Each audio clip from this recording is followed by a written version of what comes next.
প্রিয় পেকুয়াবাসী এবং জাতীয়তাবাদী পরিবারের আমার সকল প্রাণপ্রিয় ভাইয়েরা, আপনারা জানেন বিগত 2020 সালে উপজেলা যুবদলের কমিটি গঠন করা হয়েছিল। সেই থেকে প্রায় 5 বছর কাছাকাছি সময় সে কমিটি আপনার পেকুয়া উপজেলায় বিএনপি অঙ্গ সংগঠনের একটি অন্যতম সংগঠন হিসেবে দায়িত্ব পালন করে।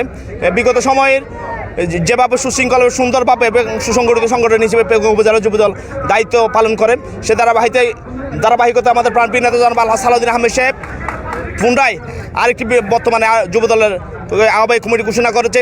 আমাকে আহ্বায়ক এবং মাহমুদ ওয়াহিদুজ্জামানকে সদস্য সচিব এবং শাকির শিকদার ভাই সহ আরও 5 জনকে যুগ্ম আহ্বায়ক করে 8 সদস্য বিশিষ্ট একটি যুবদল আহ্বায়ক কমিটি ঘোষণা করেন এবং সেই কমিটি ঘোষণা লগ্নে আমাদের নির্দেশনা দিয়েছেন সমস্ত ওয়ার্ড কমিটি সম্পাদন করার জন্য, ইউনিয়ন কমিটি কার্যক্রম সম্পন্ন করার জন্য এবং আগামী 3 মাসের মধ্যে উপজেলা যুবদলের সম্মেলন করার জন্য উনি নির্দেশনা দিয়েছেন। ইনশাল্লাহ কমিটি গঠন হওয়ার পর থেকে আজকে প্রায় 1 সপ্তাহ অতিবাহিত হতে যাচ্ছে।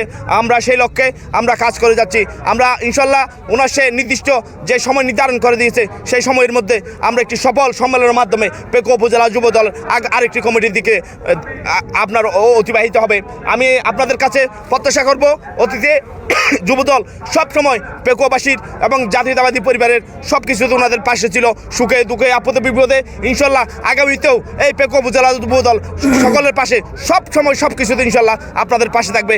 আমি আজকে এখান থেকে সুস্পষ্টভাবে ঘোষণা করেছি, আমরা যে অবস্থায় আছি না কেন, এর চাইতে যদি আমরা জাতীয়তাবাদী পরিবার ক্ষমতার মসনদে আসীন হয়ে থাকে, ইনশাল্লাহ জাতীয়তাবাদী যুবদল পরিবারের কেউ কোথাও কোনো অবস্থায় দুর্নীতির সাথে, অপকর্মের সাথে, অত্যাচারের সাথে, চাঁদাবাদীর সাথে, জুলুমের সাথে, দখলবাদীর সাথে লিপ্ত থাকবে না। যদি কোথাও এরকম যুবদলের কোনো নেতাকর্মী কোনো অপকর্মের সাথে সংশ্লিষ্ট থাকে তাহলে আপনারা আমাদেরকে জানাবেন। আমরা যদি অপকর্ম করে থাকি, আমাদের উদ্যত নেতৃবৃন্দ আছে, তাহলে ওনাদেরকে জানাবেন। আমি দ্বিধাবিহীন কণ্ঠে এটাই বলতে চাই, পেকুয়া উপজেলা যুবদলের কেউ কোনো ধরনের অপকর্মের সাথে অতীতে জড়িত ছিল, ইনশাল্লাহ আগামীতে জড়িত থাকতে পারবে না।